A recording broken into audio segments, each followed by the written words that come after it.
Prosperity in Black America. What will this require? Is Black business prospering? Are we reaching women and minority-owned businesses? How do we achieve earning parity for wealth for our families? Do our children really have access to education? Will our families have choices for our children? Prison pipelines, mass incarceration, tearing our families apart. A healthcare system not accessible to the masses. The disproportionate termination of Black women from corporate America. When will we actually begin to address what's really at play? How do Black people gain more power to help make these changes? This requires a lot of political will and courage. I'm that provocateur of change. I am Cindi Bright. Welcome to HeartBeat. Good morning, everybody. Welcome to HeartBeat. I am your host, Cindi Bright. I'm so used to saying good evening, everybody. It's unusual for me to be on at 9 in the morning, but too big of a day, too big of history making that is occurring right now. And I thought it would be a good idea this morning where we get to hear from our own Washington State Chair of the Democratic Party to talk to us about this moment in history. And so very grateful that she is joining us this morning. I have just a few questions I wanted to ask her. If you want to ask any questions of her, if you're watching this live, please do so in the feed and I can show it to her so that we can get your questions answered. But without hesitation, I want to welcome in Shasti Conrad. She is the chair of the Washington State Democrats. She has been here before many times on the show. We are grateful to have you back, Shasti. Thank you for being here this morning with us. Welcome. Thank you so much for having me. Wow, what a 24 hours has it been? What a 24 hours. What has it been like for you? Like, I mean, you're in a seat of a front row seat of history as the chair, and talk to us about what you feel about this moment. It's been absolutely incredible. You know, I think it really, yesterday I kept saying to people like happy American history. You know, it truly has felt like such a historic moment. And, you know, we were learning about all of this sort of in real time with everyone. We got a few minutes notice before the announcement came out publicly. And so like with everybody else, we were also processing and figuring out what our next steps were. But it's been overall, I would say, you know, people are just full of such gratitude for President Biden, for his, you know, service, but also for making a difficult decision, but making a decision that really, I believe, puts us in the best position to win in November. And then such excitement and energy and enthusiasm for the possibility of a Kamala Harris presidency, and being able to elect the first woman of color as our president is just, it's so exciting. And people are, I'm just hearing, you know, so much just excitement around that. That's awesome. That's where we wanted to have you on, just to kind of get a pulse on what's the broader world saying. Now, do you have any insight yet? I know it's a little premature and you can kind of see a lot of the speculation on national news, but any thoughts about who might be on the ticket with her? Any personal views or who you feel should be? Well, look, I mean, I think we are in unprecedented times, and I love the idea of you know, continued diversity on the ticket. I just saw that Governor Gretchen Whitmer was on one of her calls with her team last night, and 2 women would be unbelievable. I think, you know, certainly as a party, we recognize that we do need to win in the battleground states. And, you know, I've also heard names like, you know, Senator Mark Kelly from Arizona, Governor Josh Shapiro from Pennsylvania. But, you know, I do believe that just like every other presidential nominee that we have had, that they should be able to make that decision about who their running mate should be, who they can work well with. And so I, you know, leave it in Vice President Harris's court and her team's court, but exciting to think about who else could be added to the ticket. And kind of who decides who's qualified, right? That whole notion of, because we're all hearing, I mean, we all expected to hear it, the pushback with her being on the ticket. Um, and even from within the Democratic Party, the um, questions around whether we should have an open process or not, you know, what does that mean, and why is that kind of conversation even happening in the Democratic Party? Like, can you talk a little bit about that? Yes, I mean, Washington State Democrats, and myself as a spokesperson for our party, we were one of the first states to endorse Vice President Harris, and to encourage folks to support her.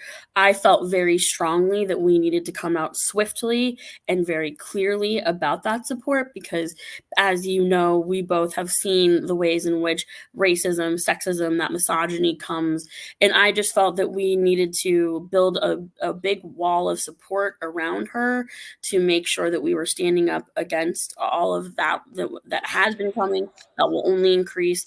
And we know that it'll come from the Republican Party. That certainly is what has been a tenet of their party for many, many years. But unfortunately, I know that it'll also come from within our party, and that there will be, and there have been, these questions of, is she ready? Can she do it? Is the country ready for a woman of color to lead us? And I think many folks know that I'm the first woman of color to lead our Washington State Democratic Party. I'm first South Asian woman, yes, to lead a party for either party, a statewide party for either party in the entire country. And what I have found is that um, not only did I exceed expectations, but I have been able to build a bigger, coalition, bring more people in. The hardest obstacles were the doubts from other people. Mhm, It was the hand wringing, it was the can she, will she, all of that is what slowed us down and made it more challenging. And that was what I wanted to make sure we were protecting ourselves, and making sure we were standing up for the vice president in this moment. mhm, And I should say that our Association of State Democratic Committees, which is made up of state party chairs and vice chairs and executive directors from across the entire country, we all endorsed Kamala Harris and moved forward. And so I think there's a real understanding in this moment that we need to be loud and proud mhm. about our support for her. Last night, you and I were chatting briefly before we went on air here. Last night, there was a big um, movement or conference of, um, Black women that joined. It was last number I heard was over 44,000 Mhm. women. I was a part of that call and got to listen and hear say prayers for her. Like, but to watch the mobilization to get behind her, because to your point, we all know what she's getting ready to face, and the questions or the doubters, the people who, I talk about this in business all the time, the people who are the least qualified to make comments about another person's qualifications are the people that are loudest, right? What do they say? The weakest person in the room has the loudest voice. That's just kind of how that usually plays itself out. But I had wondered with her, she had even said, again, I know this is politics, but she said, I'm going to earn, I'm going to earn this. I'm going to, why does she feel, or I don't know if you can even answer it, like that she hasn't already earned it? Like she's been sitting in the seat. What do you think a statement like that is about from her? I definitely have heard, calls of making sure that we are building legitimacy for her candidacy, and that, that there is a process in place so that it doesn't feel like, we're forcing her as the only option, and people want to feel like they've had a chance to weigh in. I do understand some of those feelings, but I would say, I trust the President Biden's decision. He picked her as his running mate 4 years ago. He has served along, she has served alongside him. His accomplishments are her accomplishments, and he endorsed her. And we went through a presidential primary process earlier this year. 14 million Americans voted to support President Biden, and President Biden has made a tough decision, but he's also made the decision to support Vice President Harris. And I think we have to trust his judgment in that, and trust that this is who our nominee should be. But I agree. I think you're right. I think there is I'm not sure if that would happen if it was, somebody else that was the vice president. And I do think that there is a little bit of that, again, that concern of just making sure that folks get comfortable with the idea of a woman of color being in this seat. Hmm. And that we can't get too complacent because we had all thought Hillary had won. And Right, so, right, right, so right. that not sitting still, I think, is an important takeaway also is Yeah. that we can't take for granted that she will assume that win that position. And speaking of that, I wanted to ask because the national convention is at the end of August, and Mhm. do the Washington delegates that have already been cast for Biden automatically go to her? Is that how that works? Not at this moment. So although President Biden did endorse Vice President Harris, he did not direct his delegates to support her. Which is it's there's a sort of technical way in which he does that. There's been a call for the open and transparent process. What we've seen is that there are several states who have already met with their delegations, and they've voted to pledge their delegates to Vice President Harris. North Carolina did that, South Carolina did that, and Tennessee did that yesterday.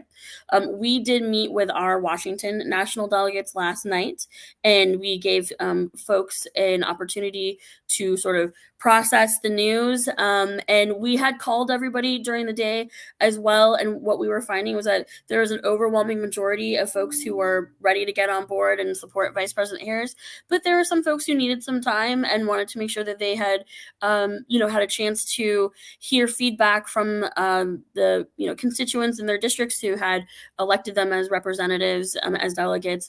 And so we are giving folks a couple of days to sort of settle into this news before we do anything formal in terms of a vote for endorsement or a vote to actually pledge all of us to Vice President Harris.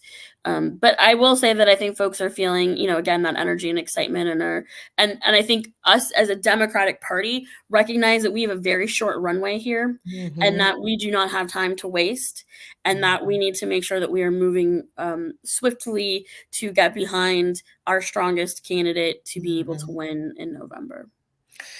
We watch every week in the national news, we watch number 45.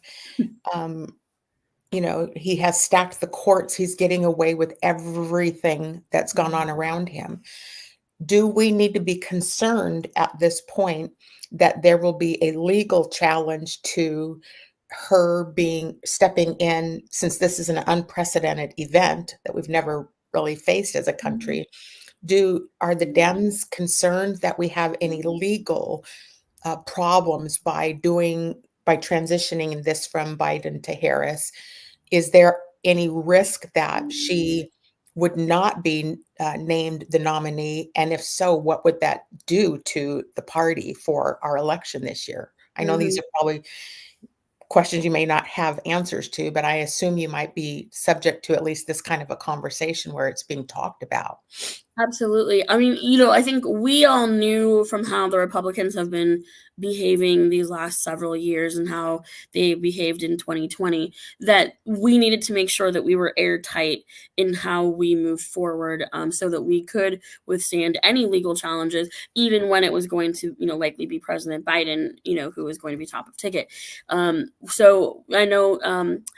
There has been some talk, and I know that folks are a little bit confused about this, but we typically the roll call where each state pledges their delegates happens during the convention in the physical place. So typically it would happen during that week in August when we're in Chicago.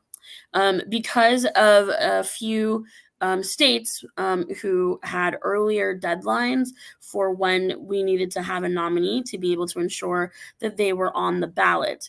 We have looks like we are possibly going to have a virtual roll call that will happen between August 1st and August 7th. That is I see. because, in particular, the state of Ohio has a deadline of August 7th to make it onto their ballot. Um, Washington State actually had a similar issue, which was that our deadline was before when it would have happened in Chicago. But because we have a Democratic Secretary of State, he was able to make an amendment and was able to say that he would accept the nominee if it happened, within that week. So we are doing everything we can to make sure that that our ballot access is set, that we can make sure that Vice President Kamala Harris can get on a ballot in all 50 states. And we're making sure that we have all of the legal backing that we need to withstand any challenges. But it's certainly something that everyone's keeping an eye on, and that each state is going through to make sure that we're fully set up and prepared. When you were commenting a few minutes ago about when I asked you about the delegates, and you said there were some folks who were, I don't know that you used the word holding out, but pausing for, a couple Mhm. days to meet with constituents. The Dems have been known to kind of eat their own. And so, do we have to worry about internal sabotage towards her? I would say I what I'm hearing is mostly excitement, like genuinely, and what I'm seeing in terms of our electeds of coming out in full support. Certainly behind closed doors, for the last well, we've been in this last couple of weeks where people have been trying to figure out how we were going to move forward. I think I've certainly have heard comments around not being certain of her ability to win, and I think that a number of that has come from our sort of more donor class, and I think some of what we just saw in these last few weeks was that our donor class didn't feel like President Biden was going to be able to help us win, and so some of that movement I think occurred because it was coming from them. Um, so I think, most of it is that we just need to make, again, I say build that wall of support, and we just can't entertain it. I keep telling everyone, like, we cannot go through another 2, 3 week cycle in the media where we're doing the will she, won't she, can she, will she, we Mm, cannot do that. We absolutely do not have time. mhm, And so we also as Democrats have to be quick and ready to call out that racism, that sexism, that, set of doubts, all of that. We have to call it out immediately. And we have mhm, to be comfortable to be able to have those hard conversations, to sit in that awkwardness at times with our friends, with people that we, that we love and know, and be able to say, like, hey, you wouldn't say that about a white man, you wouldn't say that about some other type of candidate. I will say that with the sort of talk of the last few weeks, I do believe most of it comes from a real desire to beat Trump.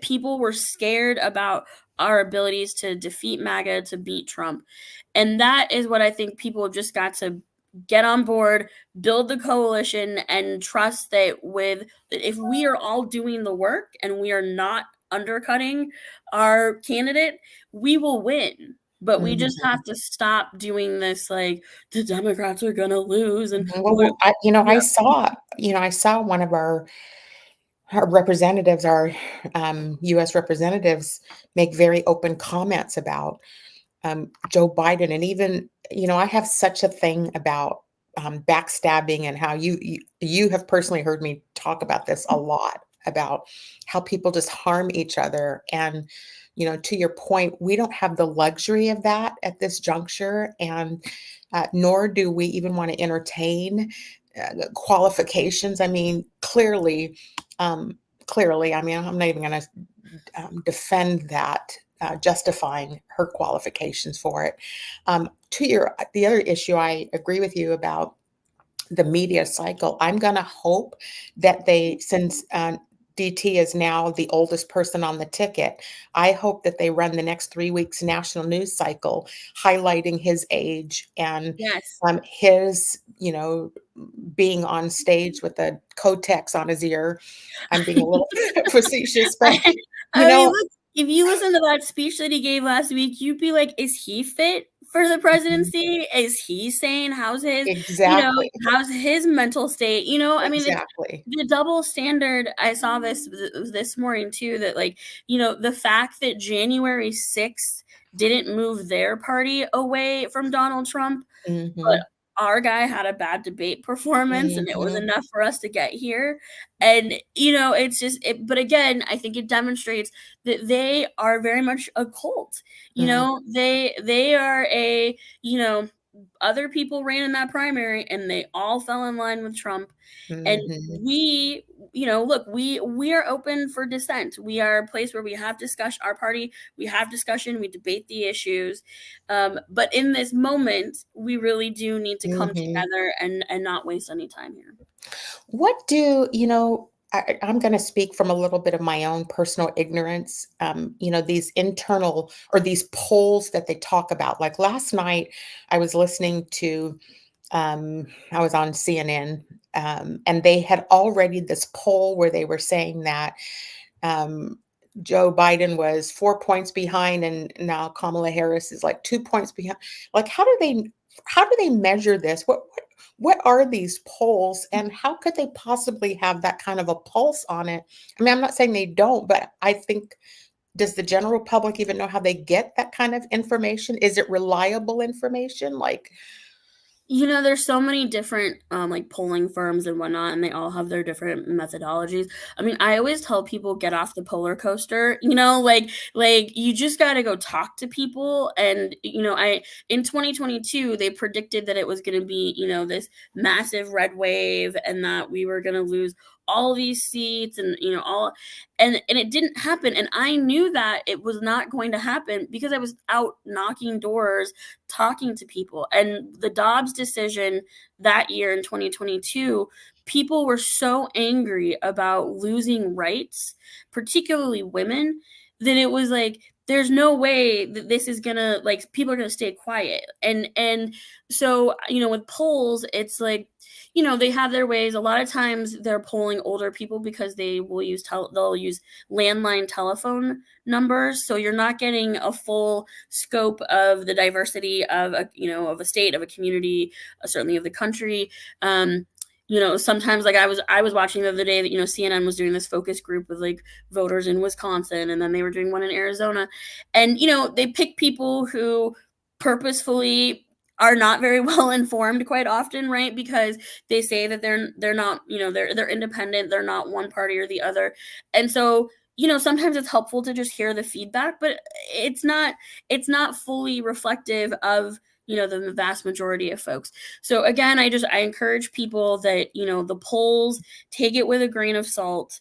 And then just you got to do the work. We just have to get on these doors, talk to people. All of the data says that the best way to encourage people to get out and vote is to talk about why you vote. Why do you care about this? Why is this important to you? Having those stories of what is it that keeps you in this work and makes this so important for you, is just that's what does it. And so there's no other way around this. We just have mhm. to continue to do that. Any to that point before I wrap up here, because I'm so grateful for your time this morning on a short notice. Um, any updates on this whole Project 2025 that the right is trying to push? Like, here, any update on that you want to share? Project 2025 it's terrifying. It is a blueprint that the Heritage Foundation and the Republican Party has basically put together to say, Trump said, "I'm going to be a dictator on day one," and we have to trust him at his word. Project 2025 is exactly what they plan to do when they are able to take over the entire government, and it includes things like, a nationwide abortion ban, outlawing no fault divorce. Basically, it's like Handmaid's Tale in writing, and we folks should read the cliff notes on it and look deeply at what is in there, and that'll send a chill down your spine. And that for me, that makes me go like, all right, let's get to work, because we cannot for a second let that come into Mhm. play. It is terrifying stuff. And the Republican Party has shown us exactly the march towards authoritarianism that they are on, and that they will not wait. The thing Mhm. about what they learned from 2016 and then in 2020 is that, not that, hey, maybe we need to slow our roll, or maybe we need to make sure that we're working with the other side. No, what they said is, we are going to just slash and burn, and we don't need to wait for anybody. We are going to do what we want to do, and that's what we're fighting against. We have to defeat their agenda, and make sure that we're building for a more positive future that includes all of us. Mhm. Shasti, lastly, what do we need to do here in Washington State to support this effort? And what do we need to do here to support you and your work as you're in the battlefield for the next few months to make this all happen? What do you need from us, I guess is the question. Thank you so much for that. Well, first of all, ballots have dropped for our own primary. We're just about 2.5 weeks away from, well, actually about 2 weeks away from our primary. We have incredible candidates that are running right here in Washington State, including for governor and for all of our statewide. Your state legislators are running, and so want to make sure that folks remember to get those ballots in. We do have on our website a list of endorsements from a lot of our different ally organizations, which I'm happy to share with you so that you can share with your audience. And then, certainly, like, help us volunteer, help us get out on these doors and make phone calls. There's a way to help for anybody. We can always use help with data entry if you don't like talking to people at the doors and whatnot. Just help us in any way you possibly can. Help us with some dollars if that's how you can help. I'll make sure you have those links as well. And then, nationally, certainly the battlegrounds, it really is going to come down to about 6 states, which in the national election, where it really is going to make the difference as to whether we have what I hope is a President Harris versus a Trump 2.0. And, I would say, if you can head to Nevada or Arizona in the coming fall for a weekend or something to help them, Michigan, Wisconsin, Georgia, if you can get out to any of those states, help friends and family, certainly they would love the support, and it really can make a huge difference. Shasti, thank you so much for coming on early this morning and giving us an update. We're going to stay very connected to you um, along this next few months, particularly to make sure we can get President Harris into office. So I appreciate that you took the time out of your schedule this morning to come on. To our viewers who came on this morning, thank you for joining us. Let's stay connected to Shasti. Let's donate money to these campaigns. Let's knock doors. Let's volunteer. It's all hands on deck. No time to waste. Have a good day. Half that up in sacks, I favor black businesses. Assuming I'm rooting for everybody that's black. Yeah. Yeah. Assuming I'm rooting for everybody that's black. Yo.